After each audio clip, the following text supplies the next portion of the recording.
به نام خدا، ملکه محمدی هستم، مسئول برند ویلیج، میتونم بگم ویلیج برند. کارهایی که ما شروع کردیم از 2022 ما کارهای خود شروع کردیم در بخش.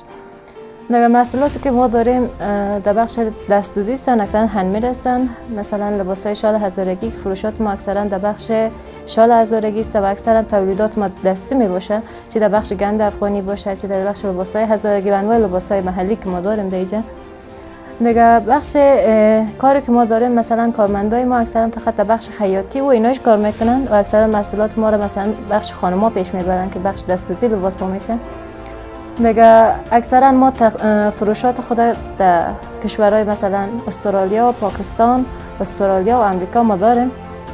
ما حدود 10 ماه اینقدر میشه که ما امروز اصل کار خود شروع کردیم و اصل تونسته که برای ما خیلی در بخش فروشات ما رو خیلی کمک کنه. و شما که مثلا میخواین شاپ ما رو پیدا کنین، میتونین در وبسایت اصیل برین، بعد از نام شاپ ما است ویلیج، میتونین ما رو پیدا کنین، در اونجا از محصولات ما دیدن کنین و میتونین آردر داشته باشین، ما براتون محصولات آماده میسازیم. و محصولات ما اکثرا محصولات دستی می باشه. ما با استفاده از بهترین موادها، مخصوصا که برای ما تکه خیلی مهم است که تکه ما اصل باشه و همچنان تاری که ما در استفاده میکنیم تار باید تارای اصلی باشه. به خاطر که ما از اینا استفاده میکنیم دختای ما رو واقعا بهتر ساختن.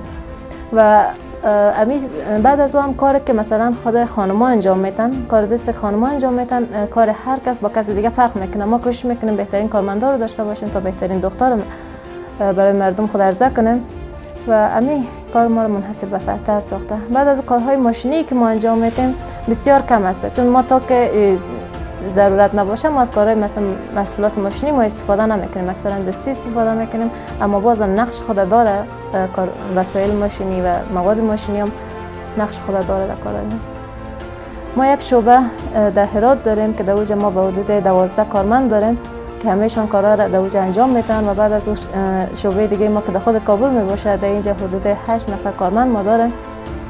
وضعیتی که من می‌بینم اگه من نظر به این بدم که 10 سال آینده وضعیت خانم‌ها چه قسم خواهد باشه در افغانستان، به نظر من میتونم خانم‌ها تا 10 سال آینده خیلی پیشرفت کنن. مسئله که می‌بینید دیگه از شال است، شال شری میگن برش و لباس بسیار مشهور هزارگی است.